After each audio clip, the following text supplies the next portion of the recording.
Well, I know we're starting a bit late. We're trying to get some stuff loaded up that we won't be able to use, so we're going to do it a little differently now. We're going to do it manually, eye to eye, person to person. I'm Terrence Howard, and I'm so honored to have been invited here to speak at Oxford. Chris is so magnificent. He's been the kindest person, and he's really an angel for you guys because he can bring a ton of people here just with his kind words.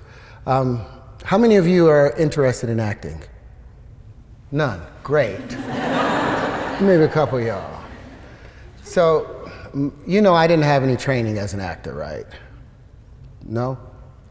You know, I grew up in a real bad part of Cleveland, Ohio. Wore little girls' dresses for the first 2 years of my life because we didn't have any money for clothes for me. I managed to climb my way out of there by doing a fancy little thing called lying.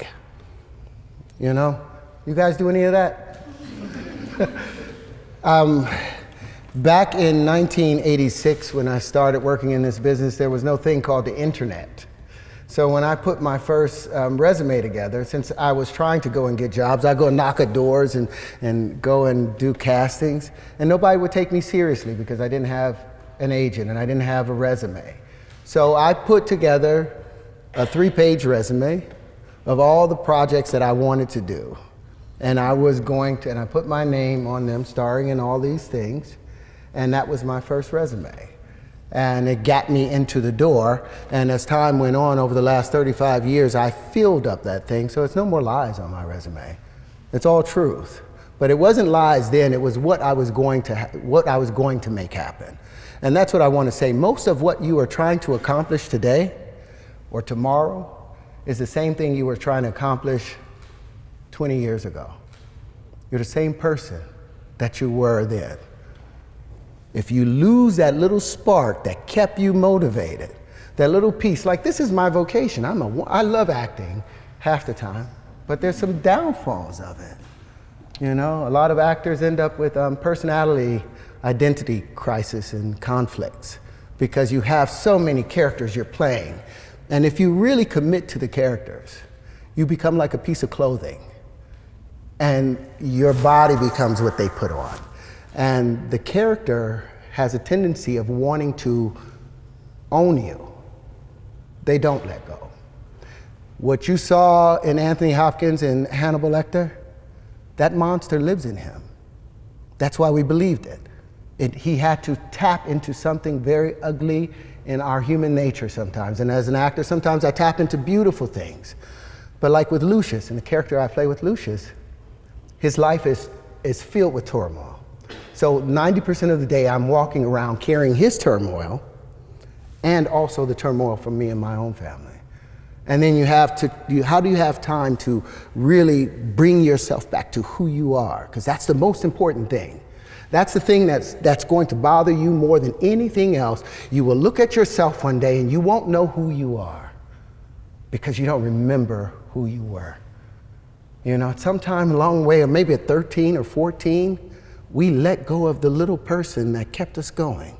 That little person that was always there, I got you, man, I'm here, I got you, don't go in there, I ain't going in there. That person, when we get about 13 or 14, we get embarrassed of him. And we push him aside and we don't listen to him anymore. And he's always knocking. Hey, hey. And after so long of a time, maybe 10, 15 years, you don't even know him. You show up at your own door and you don't even know who you are.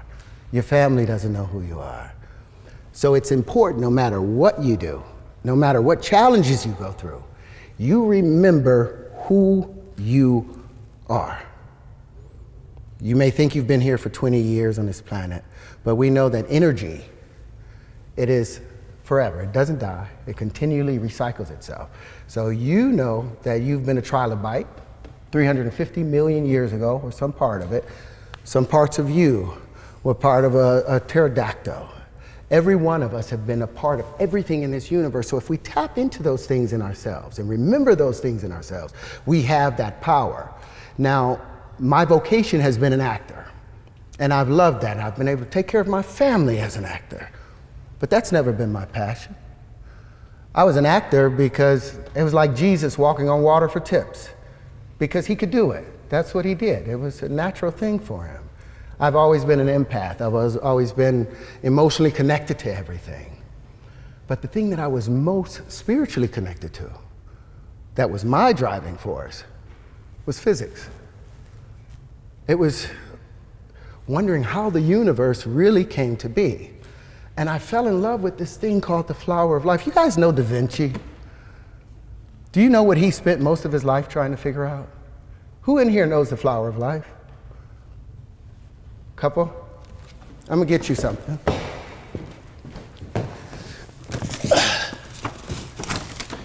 Because I want you guys to know. Do you want me to hold it? Huh? Do you want me to hold it? Okay. No, I'm gonna hold it up. I want you guys to know about a 6,000-year-old secret. 6,000 years, mankind has been trying to decipher this one little thing called the flower of life. Now, do you know the flower of life? Have you guys ever seen this before? Now, you know this is one of the oldest symbols in human history, right? Or do you not know? This symbol was found in the Temple of Osiris in Egypt, and it had been molecularly burned into the wall. And it's 6,000 years old. This same symbol has been found in the forbidden temples in China, sitting under the fufu dogs. And the foot on it, the flower of life, saying whoever controlled that flower of life controlled the universe. There were secrets in that flower of life that Da Vinci spent his whole life trying to uncover. There were secrets in that flower of life that Newton spent his whole life in secret trying to uncover. The same secrets that Pythagoras was desperately trying to uncover. But their problem was they kept seeing this in a two-dimensional space. They couldn't get it out of this two-dimensional frame, and as a result, they got stuck in this plane, a flat plane. Now, what Da Vinci and all of them wanted to do, they were trying to find a way to bring this flower to life, because what is inside of it? Well, apparently, there were secrets inside of it. Shapes, they got the Merkaba and all of those other things out of it. But they were misled by something I think called a straight line. You guys believe in straight lines? You believe there's straight lines in the universe? Well, let me hit you with something. All energy in the universe is expressed in what? It's in motion. If something is still, there's no energy. Kinetic, right? All motion is expressed in what? You look at galaxies, are they expressed in straight lines? Expressed in vortices. All vortices are expressed in what? Waves. All waves are curved. Show me a straight line in nature. You show me where the platonic solids come from. Where do they have their foundations in our universe? Are there any straight lines? If you look at anything, there are no straight lines. That's been the mistake. We've been looking at these straight lines, this Euclidean way of thinking, and missing the curvature of nature. So here we are, back with the curvature of nature. And you have all these little pieces. Now, this has always been an information system. So compare some of these points, take a point here, and say, well, what's the space in between all of these things? Now, they've said that all the in-between spaces, if this is the Earth and this is the moon right here, all this in-between space is filled with what? A void. There's nothing in the void. Well, I found that there is something in the void.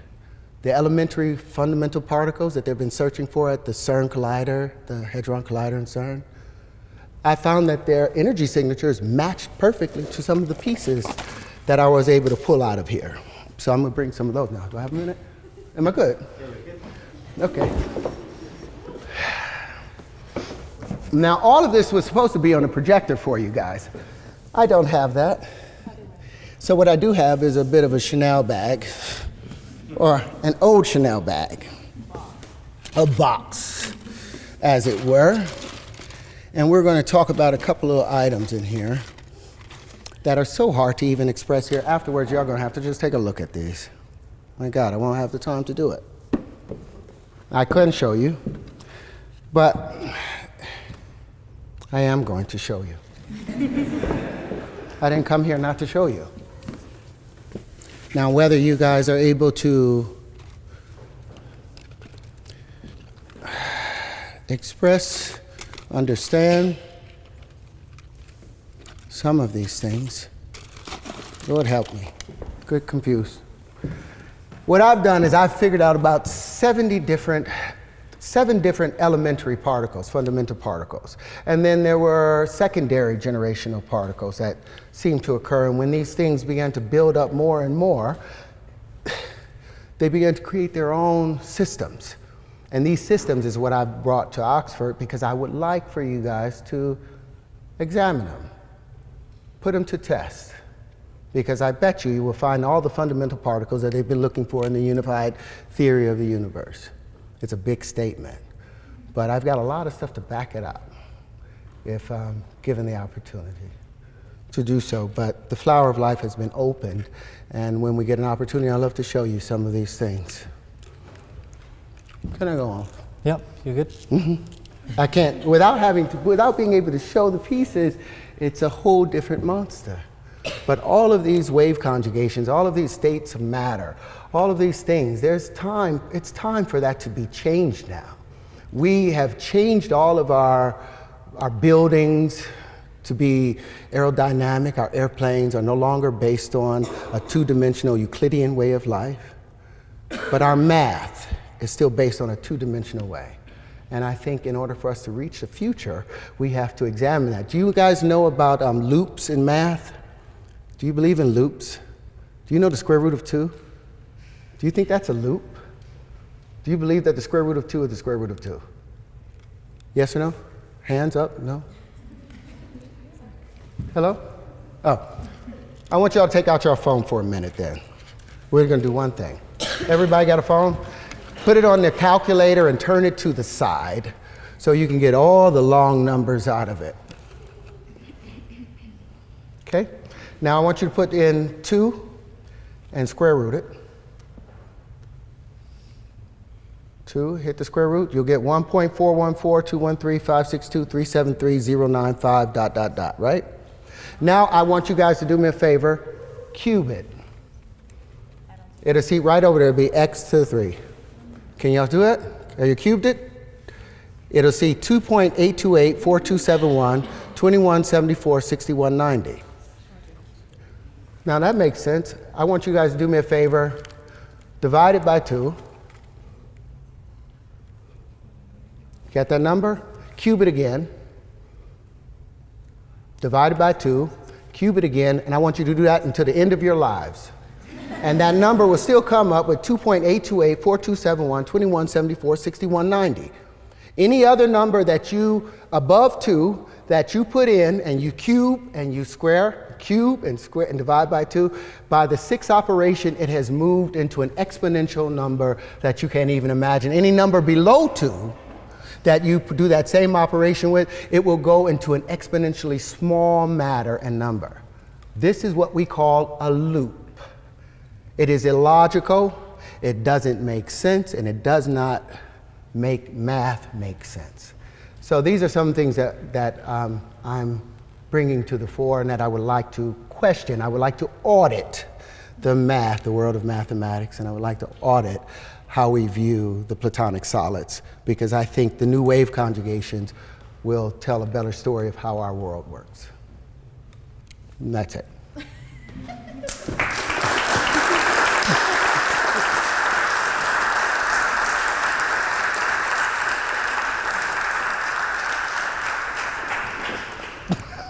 It wasn't quite what I thought for, Chris. Yeah, but I wanted my pictures. You guys got it, and y'all won't even have time afterwards. But I've spent 45 years searching these things out and trying to figure out what the universe really, how it really worked. And we've come to find that the universe, they are abandoning the standard model, the ideas of black holes and dark matter, for an electric model of the universe that is in response to the Birkeland currents and all these things. It's a better version, a better vision of how we should see the universe. That's how I see it, and I think it should be explored.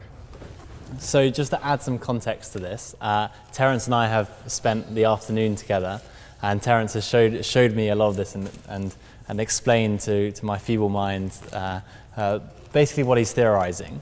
I thought the couple of things that you showed me that I thought were really good were how you explaining the story about how originally the flower of life, everybody just followed the lines and didn't understand the space, and you have the quite good models in there Yes. of how they connect together and how you have managed to put it into a 3D shape rather than just people looking at 2D. 2D Perhaps you want to explain a little bit about that. Yeah, the idea of, like one of the things I've been saying, the Euclidean mindset has kept us so locked away.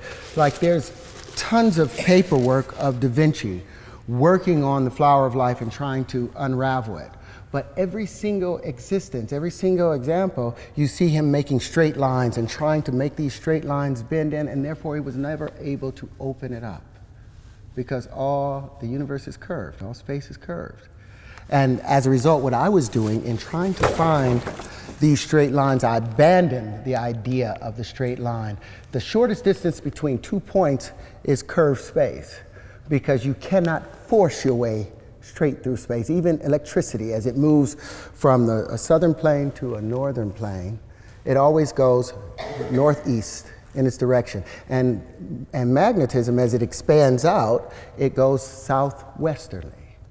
And that's the spin. That's how you always know whether it's magnetism or electricity. It's the spin. Is it northeast or is it southwest? But in trying to define curved matter, I'm so sorry, I get so distracted. Trying to define the spaces, it allowed me to see that all of these in between, what we have been dealing with is these petals. All of mankind have dealt with these petals, but it's these other shapes that we've ignored constantly. Well, those other shapes were the in-between spaces. They were the things that filled up the vacuum of space. And all these particles that I have, I think are the full proof of that. And it is also the full proof of the wave particle argument. Yeah. Do you want to also explain a little bit about what your intention was in sort of bringing this up and sort of because something you said was the next step is like, how do you apply this? Well, here we are on this planet. Can I do that point? Our planet is moving away from our sun at 6 inches a year. You guys know that. 15 centimeters a year, our planet is pushing away from the sun. So in less than 500 million years, our planet will be out of the Goldilocks zone. We'll be somewhere near where Mars is, somewhere halfway between there. So life will not be able to be sustained on this planet anymore. So if we're going to be able to sustain ourselves as a species, we have to become interstellar. Not just interplanetary, you have to become interstellar. But with approximations, you cannot become interstellar. You cannot become interstellar with a point that will take you all the way over here with a straight line when the actual event is taking place over here. When you're going 600 quadrillion miles, you can't make a mistake. You need precision. And that's what the math is about. These pieces predict the natural distribution of matter and the distribution of where you can find yourself in that space, and I'm confident behind it. For 40 years I've worked on this, and I think it's ready. So I've sat also at lunch, basically trying to get my head around this, and also was very, very, very skeptical, and I put my hands up and say that. And one of the things that you mentioned was sort of about how this applies to, I think it was the electric sun model, and that's where it's a theory that suggests that the sun is powered from external forces rather than nuclear fusion, which is the general consensus among scientists. And the reason for that is because there's not a production there's no evidence to suggest that the byproduct neutrinos are there. And the neutrinos what Terrence is trying to prove, I think, is that because the fact that you can't detect whether neutrinos are there or not, there must be another way in which they're powered. My argument to him is that to suggest that neutrinos don't exist, because we have a lot of evidence to not know that they're physically there, but a lot of the effects and how they interplay with other things, to suggest that they don't exist is not only to get rid of that small theory, but also quite a lot of other huge laws of physics. Are they laws or are they ideas of physics? Well, why don't you respond to that and talk about how a lot of people have that sort of narrow mindset? And you talked about identity. Yeah, the identity element. And then the things that make our math works. Like if I said to you, what's 1 times 1? What'd you say, 1? It equals 1? Now, what would Newton say is that? Action times an action. That's a reaction, right? Anybody in here that thinks 1 times 1 equals 1, then you give me 2 pounds and I'll give you a pound back. And we'll call that even, right? Because 1 times 1 equals 1. An unbalanced equation. What we need to do is, the first thing in math is you're supposed to have a balanced equation. 1 times 1 equaling 1 is an unbalanced equation. But the identity element, which is like the Jim Crow laws of the 60s, they say that anything multiplied by 1 becomes that same number as itself. Well, the laws of physics has to break down in order for that to take place. Action and reaction for 1 times 1 to equal 1. In comparison to if I said, what's a dollar times a dollar? Anybody know it's a dollar? Well, what's a dime times a dime, or 10 pence? 10 pence, yeah. 10 pence times 10 pence? That's a pound, right? 10 pence times 10 pence? Is that right, honey? Yes. What about 100 pence times 100 pence? That's a pound times a pound, right? That's $100, ain't it? What about a quarter? What about 4 quarters times 4 quarters? That's $1, right? That's a pound, right? Well, that's $4. Now, all of these things are legal. The banks can say $1 times $1 is $1 and give you that. Or the banks can say to a friend, $1 times $1 is a quarter times a quarter. It's 4 quarters times 4 quarters, and give that person $4.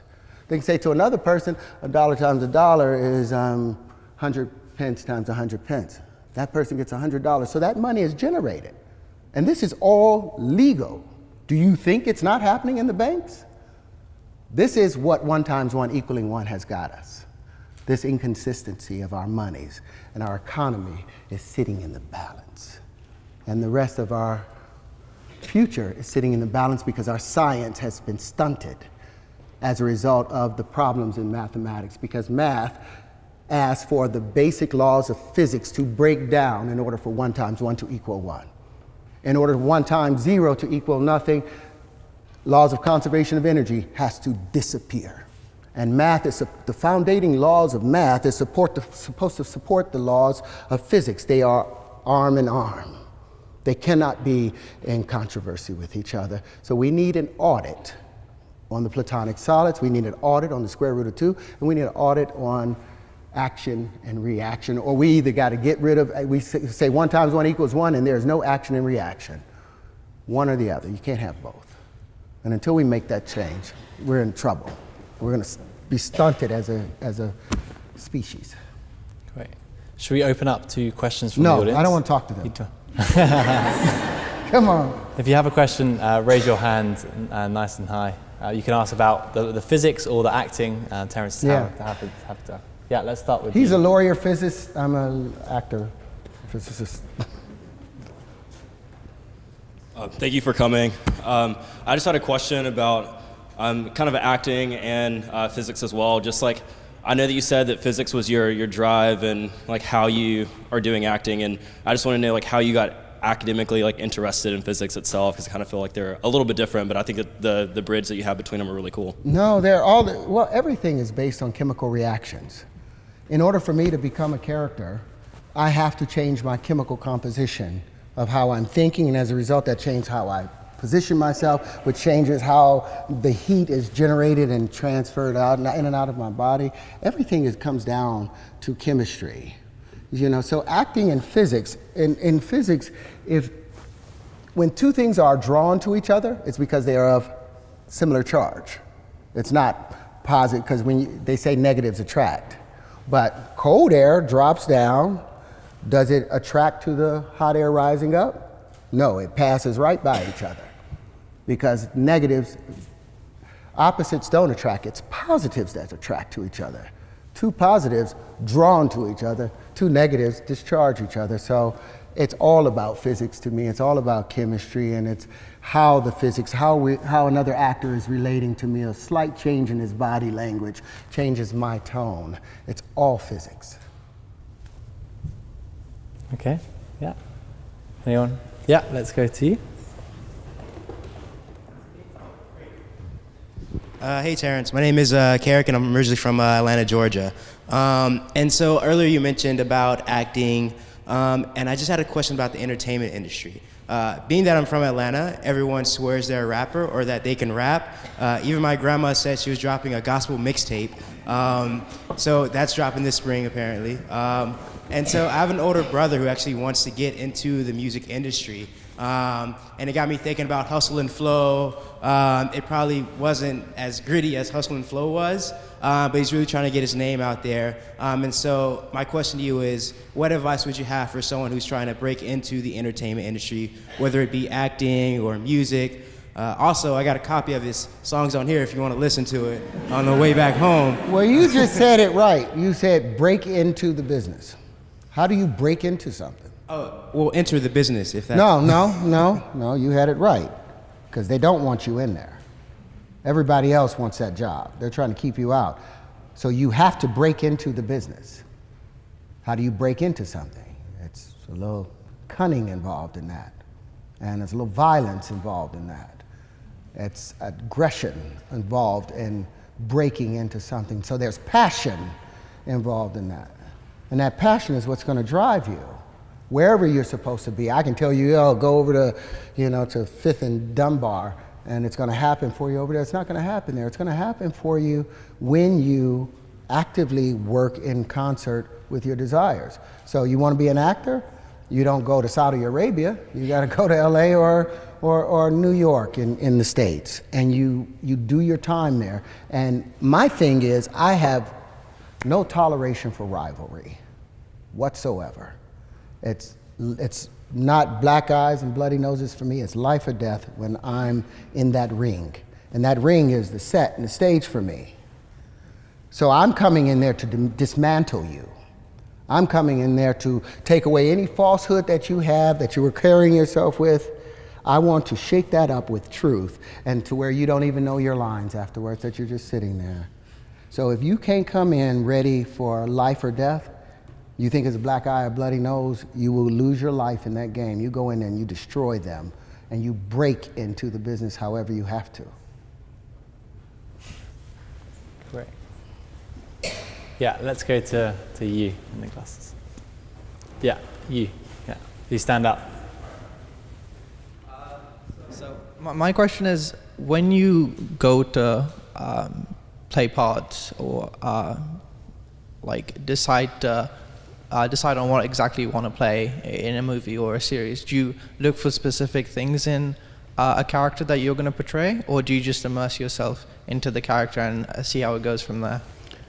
Yeah, I don't do all that little tricky stuff about, oh, I'm going to go and this character reads this or any of that stuff.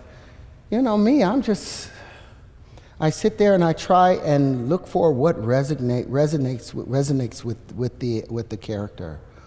Ooh, your sock. I hate that.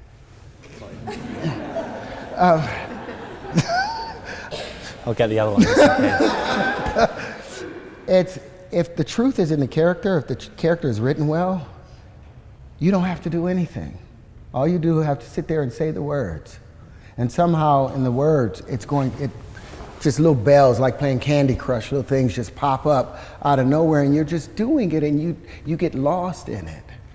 If you allow yourself, it's just a river, man. Get naked and ride in it and jump out when you get cold. But don't be afraid of the rapids, don't be afraid of the rocks. You just, jump out of the airplane and say, to hell with it, Great, thank you for that question. Yeah, let's go to you in the red jumper. Thank you for coming. I wanted to ask a question. You seem to be sitting on a wealth of knowledge and something that you've been working on for, how you put 40 years. I was going to ask, how are you living day-to-day life, knowing that the rest of the world is doing it, quote unquote, incorrectly? Well, it's been 40 years of me dancing on this thing. For 40 years, I was told I was wrong. For 40 years, I was told that, the platonic solids and all those were the solids. You have to have faith in self. All of this, I can sit up here and tell you guys that, I'm the smartest man in the world. I figured out what Da Vinci and none of them could do. The truth is, you really want to know the truth? This may be crazier than the fiction. The truth is, I woke up inside my mother's womb at about 6 months of age. I woke up inside of there. Like boom. I don't know what had happened. Maybe my mother went through some trauma or whatever. But I woke up and I was like, oh God, I'm here. I'm here. Don't forget, don't forget, don't forget, don't forget, don't forget. This is truth. Don't forget, don't forget, don't forget. Just go by. Every once in a while I would think about something and this would come over. And I didn't know it was my hand. I thought it was a friend. I had my whole name for it. Inside that womb, you were conscious. You woke up, because with our son Kieran, when he was my wife was 6 months pregnant, we would put the light on her stomach and he would follow it and push on it. And then we'd put the music and we'd put it all the way over to the other side and he would crawl all the way over to the other side of the stomach and push at the light with the music. So what I'm saying to you, you are conscious inside the womb, but we have no common frame of reference. But I remembered, don't forget, don't forget, don't forget, because I knew I'd been here. Don't forget. And you know what I didn't want to forget? This flower of life. Because apparently I'd been interested in it at a given time.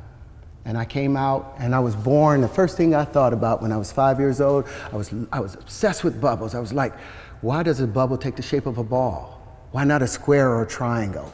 And I would go and try and make square or triangular bubbles. And you could never do it because it turns out everything expands as a sphere and everything contracts in geometric form. You drop a pebble into the pond, it expands in a perfect sphere unless there's something in the way. The moment it hits the edge of the shore and starts to come back, it's the contracting waves that hit the expanding waves that creates the initial geometries. Everything expands as a sphere, everything contracts in geometry and fits, basically. So what I'm saying, and what I tried to tell you guys earlier, this is not your first time, it's not your first rodeo, and it won't be your last rodeo. Don't panic in this life. You can actually, there's no sense of death. Everything goes to sleep and it wakes back up again. Refolds and unfolds, refolds and unfolds. And if you're wise, if you're careful, because you can remember conscious moments in your life, can't you? You can remember moments when you're like, wait a minute, I'm in a bigger space than just this little body right here. You become fully aware of everything around you. And if you quiet yourself, you can think about those things. Well, apparently I did that at the last passage, because when I came into this life, I woke up, remembered, don't forget, don't forget, don't forget, don't forget, don't forget. And the first thing I did was worked out the flower of life. When I was 6 years old, I started making these pieces. What Da Vinci tried to do at 80, I did at 6 years old because I had been working on it perhaps from a past life. Now, I'm not trying to say I'm crazy or there's reincarnation or anything, but we know that energy does not die. Energy just reboots itself and reboots itself. So we are eternal, so stop panicking, thinking your life is over. You've done this trillions of times. You'll get good at it and we'll be perfect one time if we get conscious, but we have to get conscious. Because I can either say I'm the smartest man in the world, that I figured out what nobody else in the world could figure out. With Aristotle, with Plato, Pythagoras, all of them tried to figure this out, but I know I am not smarter than these men. So I know that there's something to the consciousness of carrying things through, because the information and the knowledge that I have, I didn't go to school. I had a 1.6 grade point average graduating from high school because I had other things to do. But this information kind of educated me along the way because I was born into it. And now I have the pieces to follow it, and hopefully Chris and maybe Oxford and will do some of the vetting for these things, and we can change the world. But if not, I'll keep doing it and I'll do it in the next lifetime. If not this one, and the next lifetime after that. Just remember, and another thing, don't forget, you know, you go from positive to negative, everything polarizes positive to negative, then more than likely, with each lifetime, male to female, male to female, if the universe is consistent. I think it is. Great. Thank you for that question. Yeah, let's go to you. Thank you very much for talking to us. And also, your view on consciousness and energy sounds very similar to what Dr. Robert Lanza proposes in Biocentrism. So that may be of interest to you if you haven't read that text. But about 5 years ago, you spoke about harmonic wave sequencing and how that could harmonic wave resequencing, and how that could possibly solve cancer or genetic ailments within the next 5 years. I think that was about 5 years ago. So is there much progress on that? And how do you propose that this resequencing would actually recode people's genetics in order to prevent them from getting these ailments? Simple. Our DNA is made up of what? 5 elements, right? Hydrogen, carbon, nitrogen, phosphorus, and oxygen. Do you know how they're arranged? The phosphorus sits right here in the middle, and you've got 4 oxygen atoms surrounding it. Then there's another phosphorus, 2 more oxygen atoms. Now these are the legs of that double helix. These are the legs. Now the latter steps on it, they become the adenine, the guanine, the cytosine, and thymine, the ATCGs. It turns out hydrogen, they used to think that energy, the body transferred or understood the energy information through electricity. They're finding out it's through frequency. Well, guess what hydrogen sounds like? It's a key of E. Guess what, and it's the color yellow. That's what proper physics gets you to. Oxygen is a chartreuse, and it's the key of F over F sharp. Now they used to, like I said, information used to be thought about as just electrical information passing on. But I've got a question for you. Have you ever been at a party with some of your friends you ain't seen in 10 years, but y'all was like 14, you hung out and there's a song that came on and you was like, and everybody got up and was live at that moment. Now say 10 years later you got a friend with you, he's a good guy, but he wasn't there when me and my boys formed this. So when that song comes on, our DNA tightens. There's a particular song, a scale in the genomes for each and every one of us. Now, when that song is played, when your particular prime resonant frequency is played, guess what happens? Your DNA celebrates and tightens. Everything else gets pushed out. Harmonic wave resequencing. The carbon is also the key of E and yellow. The nitrogen is G. And all these play a song. So say that the F over F sharps of the oxygen, the green, is only hitting at an F. Why? Because there's another frequency coming in from a generator over there. That's changing and causing it to change. So this F now hits the oxygen. And when it hits, the F hits the carbon. So instead of hitting as an F sharp, it hits as an F, so when it hits the carbon at an E, it doesn't hit it quite right, so the domino don't file right. So the next domino hits wrong. And so now we have malformation happening within our DNA because the frequencies are being pushed off. But when we hear our tone, we tighten back up.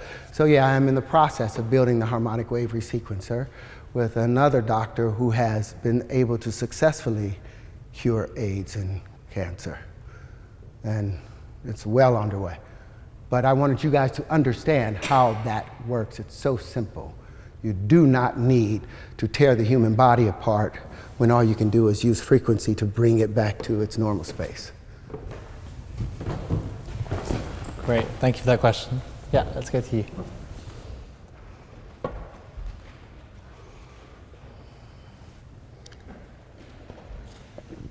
Thank you so much. I've always been interested in acting, so it's pretty cool to be in the presence of an actor.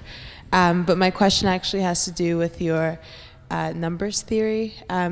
So if by your logic you say 1 times 1 equals 2, are you insinuating that 1 times 0 then equals 1? Equals 1. Well, that's what we were saying with the identity principle, the identity property. It says that 1 times nothing equals nothing. Something, so now you have the laws of physics have to now adjust because something just disappeared. Conservation of energy, energy can't be created or destroyed. So if 1 times 0 equals 0, then what happened to the energy of the 1? Isn't that the same problem that Stephen Hawking was talking about with the event horizon and the information going in and still being present? That conflict that was started?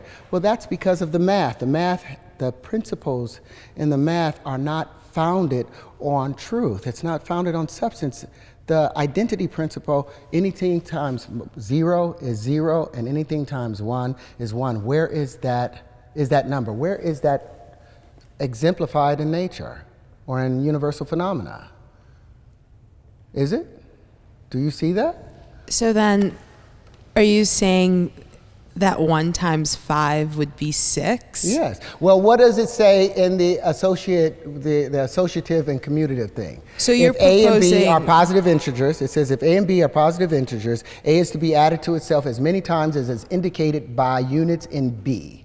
So you're not proposing an audit, you're proposing like a Well, I'm not the first one reconstruction to of say the way we we need to do understand this. math. You know what's interesting? In 1856, a man from Liverpool named Richard Dover Statter challenged the Dewey Decimal System and said that it was wrong and created an entirely new system to show how it can be brought into correction. So I'm not the first person to state this. It's a number of people did it, but look up Richard Dover Statter. Try and find him. You won't find him because he's been erased from history almost. But what is the thing called, honey? Dewey Decimal System as a whole, the Dewey Decimal System as a whole, and you will see that we are headed to, the Titanic is headed to an iceberg over there with our numbers. If we don't make a change soon, we're going to crash as a species because our math needs to work in order for our science and our future to develop. Sorry, one last question. I'm so sorry. Go ahead. Go. Do you think it's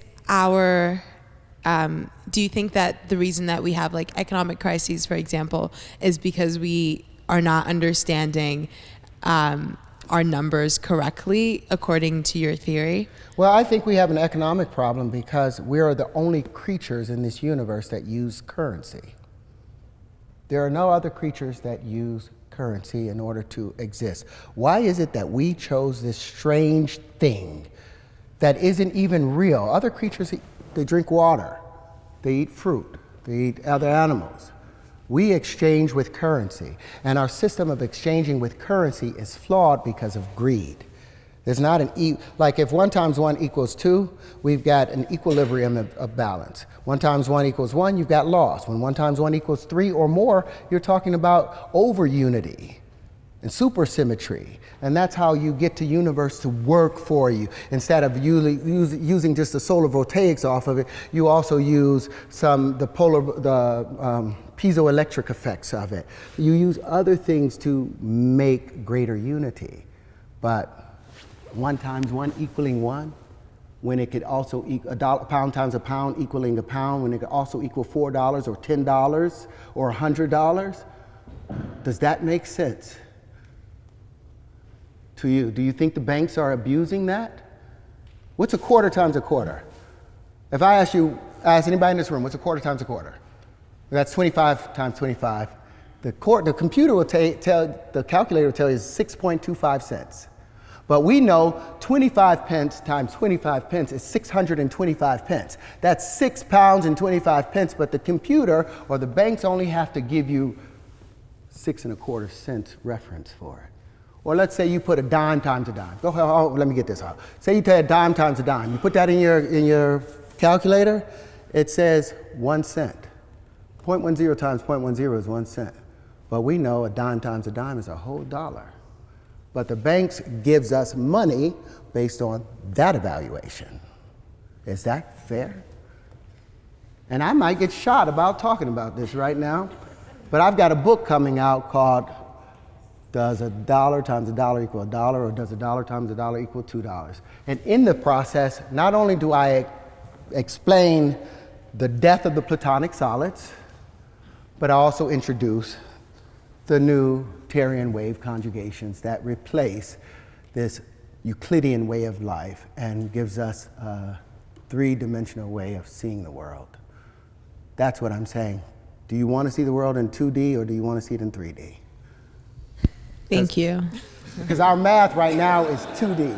Our math is black and white and stick figures. I want the world in multicolor, spectral vision. That's it? I can go home? I think we have time for one more. Who speaks up first? This dude, his energy is there. Go.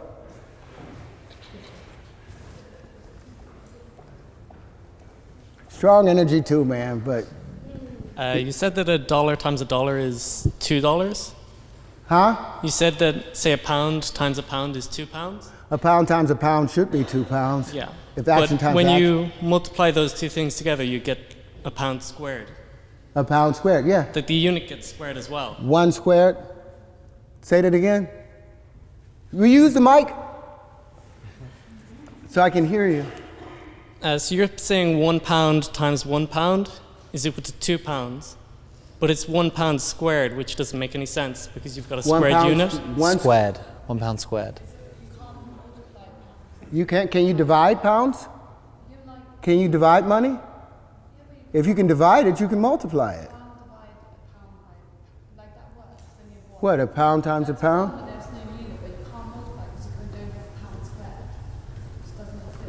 What, a pound squared? 2 pounds? That 2 pound, 1 squared. Well, you know, it's funny. I actually patented 1 squared. All these things that I showed you guys, I've patented all these things. You know why I patented them? Because in 1926, a man named Walter Russell wrote a book called The Universal One, and in it he introduced an entirely new periodic table. And there he introduced the 2 heavy water elements, and then plutonium and deuterium. Both of those, all 4 of those elements that had never been discovered, he sent out to 800 different universities in his book. 2 years later, he watched as other people came and got Nobel Prizes for his work. Why? Because he didn't patent it. He didn't copyright it. So I copywrote all these things and patented all these things before bringing them to you. They are true, and I think there's some value to them. I don't know why I said that. Did I? I think they're thinking that the entire money system is off. We're just thinking the decimal system. Yeah, it's the decimal system that's off. The money is, there's nothing wrong with the money, but how we deal with the money. But if you can divide money, you can multiply it. It works hand in hand. Okay, or you can't see that. You can't see dividing Well, money. it's a matter of definition. If you define, it's a matter of definition. A pound squared is not a unit defined. A pound squared.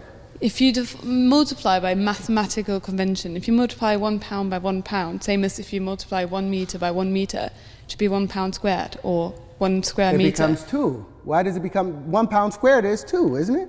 Now, if you look at remember what I just said about the associative and the commutative laws. It says A is to be added to itself as many times as its units in B. And the only thing that prevents that is the identity element that sits up and says, no, the Jim Crow law sits. Black people sit in the back of the bus because that's what the law says, without even having a foundation for it. 1 times any number is that number without a foundation, with no principle. It just says it. But if you go by your logic and you say 1 times 1 is 2, 1 times 2 is 3, and then how would you define 2 times 4? Is that's just... That stays, all that remains the same. Anything with 1, just add 1. The first rule of Okay, multiplication... then where's the difference between addition and multiplication? Well, multiplication is what? Exaggerated addition. Isn't it? But isn't it a matter of mathematical convention? What is? If it was defined in the beginning, it could have been defined differently, but logical, it makes the Use most the sense. mic, darling. Sorry. Is it a matter of mathematical convention? If you define beforehand that something, like, logically, it makes the most sense that 1 times 1, if you have one laptop, 1 times a laptop is 1 laptop, that makes more sense than you say it's 2 laptops. Well, now if you say, And then that's where the mathematical convention comes in, and that's like most large part of math is convention. It's how it has been defined. It's a matter of definition. and it's wonderful. The convention is all right if the material and the information being shared in the convention is true. But when you're talking about dogma being added in with that thing that I showed you, did you look at the square root of 2? Do you think that that's a loop? That's a natural thing with the square root of 2? Did you believe that? It's the same with pi. There's like not a mathematical. No, it's not the same though. It's not the same with pi. What we just did, we multiplied it, we cubed the number, and then we divided it by 2, and we cubed it again and divided it by 2, and we did that a number of times, and that number still remained the same exact number, which we know cannot happen. It's right there. And that's what they say is the difference between, that's what they say allows 1 times 1 to equal 1, because 1, 1.414213562373095 ... is the square root of 2. But we know that that's not the case because it's illogical. That loop makes it invalid. I'm afraid that is all we have time for. So please join me in thanking Terrence.